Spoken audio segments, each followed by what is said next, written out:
Bonjour et bienvenue à la première capsule Inspiratitude.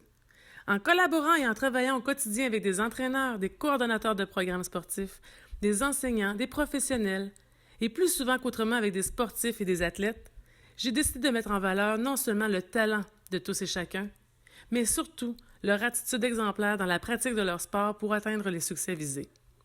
Ces individus inspirent de par ce qu'ils sont et de par ce qu'ils dégagent. Le premier honneur revient à Jean-Christophe Masson, qui, en 2019, est devenu l'un des plus jeunes joueurs québécois de baseball recrutés par les ligues majeures. Bonne écoute! Au début de ton parcours avec les Canonniers, quel était ton rêve en tant que joueur de baseball? En secondaire 1, quand je suis rentré là, premièrement, j'étais content d'intégrer le sport-études, puis ça, puis d'avoir une structure, puis d'en faire à chaque jour, parce que j'ai toujours aimé le baseball. Mais moi, j'avais pas vraiment l'objectif de me faire repêcher ou jouer pour une grosse équipe. Mais par contre, j'avais comme objectif, j'aimais ça être, travailler plus fort que les autres. Savoir que, moi, j'étais le gars de la gang, travailler plus fort. Même si j'étais pas le meilleur en secondaire 1, j'étais athlétique, j'étais plus grand que les autres, mais j'étais pas vraiment dominant encore. Mais je prenais de la fierté à dépasser les autres un peu dans le travail.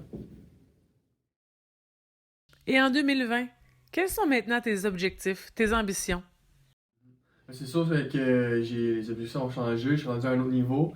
Pour ma première année, étant donné que mon âge, puis je vais aller compétitionner contre des gars plus vieux, ben je veux montrer que c'est pas grave si je suis jeune, puis je veux compétitionner avec les gars plus vieux. Fait que je vais arriver là avec une bonne attitude, puis juste travailler à chaque jour, puis quand il y a des journées que ça va aller, que je vais me sentir fatigué ou quelque chose comme ça, parce que ça va arriver, ben ces journées-là, juste pousser encore plus fort, puis ça va être mes objectifs. Là. Tous les gens qui gravitent autour de toi s'entendent pour dire que tu dégages et démontres une attitude exemplaire. Que ce soit tes enseignants, que ce soit tes entraîneurs ou même tes coéquipiers avec qui tu partages le terrain ou les entraînements, tous ont la même vision de toi. J'aimerais maintenant savoir qu'est-ce que signifie pour toi avoir une attitude exemplaire. Ouais, c'est sûr, c'est flatteur d'entendre ça de tous ces gens-là, puis des athlètes que je côtoie. Mais j'aime pas ça de dire, ok, moi j'ai une meilleure attitude que tout le monde, je trouve ça un petit peu, ben, un peu gros. Moi, c'est juste comme ça que je suis. Je pense aussi que ça va de mes parents, puis de l'éducation que j'ai eue. J'ai toujours eu des valeurs comme ça. Avoir une attitude exemplaire, je pense que c'est juste faire le travail, faire de l'extra quand t'es pas demandé. Faut que ça vienne de toi, faut pas que tu te sentes obligé de le faire. Puis juste être constant dans ce que tu fais. Puis aussi la persévérance, comme j'ai dit un petit peu plus tôt, quand ça te tente pas, puis que c'est là que tu le fais, ben là c'est sûr que les gens autour de toi vont le remarquer. Puis aussi le respect, juste des affaires aussi simples que dire salut à tes coachs, dire merci à ton coach après qu'il te lance le BP. C'est toutes des petites actions que les gens remarquent. Que moi, c'est juste normal pour moi de le faire. Je trouve pas que c'est exemplaire, sauf que des fois, c'est pas tout le monde qui le fait. Puis c'est important de le faire quand même. Est-il facile de conserver cette attitude exemplaire? Euh, oui, parce que je suis comme ça, puis je pense pas que je vais changer. Puis mes parents, comme j'ai dit, ma famille, on est comme ça.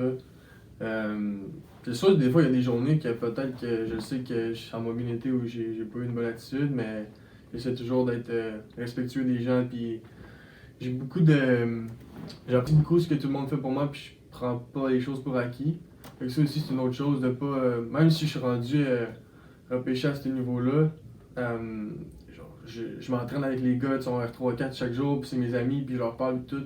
Tandis qu'il y en a d'autres qui pourraient peut-être prendre la grosse tête, puis penser meilleur que les autres. Moi, je suis encore un petit gars qui était au secondaire l'année passée. Fait que je suis resté rentré à apprendre ça. Quand tu sens que c'est plus difficile, comment arrives-tu à conserver une belle attitude? Ben, quand il y a quelque chose à dépasser ou un obstacle qui arrive, j'essaie tout le temps de me rappeler pourquoi je le fais et où que je veux me rendre. Fait que juste penser à ça 2-3 secondes et me dire, ok, ça va moins bien, mais genre, je sais que ça va m'emmener plus loin, je sais que c'est ça qu'on doit faire pour aller plus loin. Fait que tu passes au travers, que tu le fais.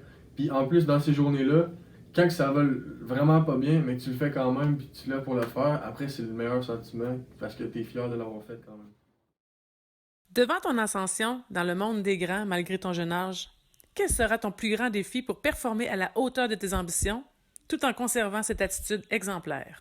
Je pense qu'un des grands défis qui pourrait s'approcher à moi durant les prochaines années, c'est comment gérer l'échec. Parce que le baseball, c'est un sport d'échec, puis c'est un sport où 3 fois sur 10, si tu réussis un bon coup, ben, tu vas être au temple de la renommée. ça veut dire que 7 fois sur 10, c'est en échec. Donc ça, je pense que ça va être un grand défi, surtout dans le genre professionnel, que le niveau est plus fort, puis tout ça. De garder une bonne attitude vis-à-vis de l'échec, puis d'être capable de revenir rapidement à être concentré sur la tâche demandée, ben ça va être un bon défi, puis j'ai hâte de relever ça.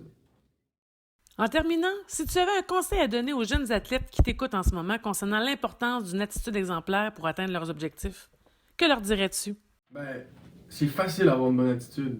C'est facile d'être respectueux avec les coachs. Une autre des choses, dans tout ce que tu fais, peu importe dans le sport ou quelque chose d'autre, puis t'es en groupe, admettons, c'est des sprints de réchauffement.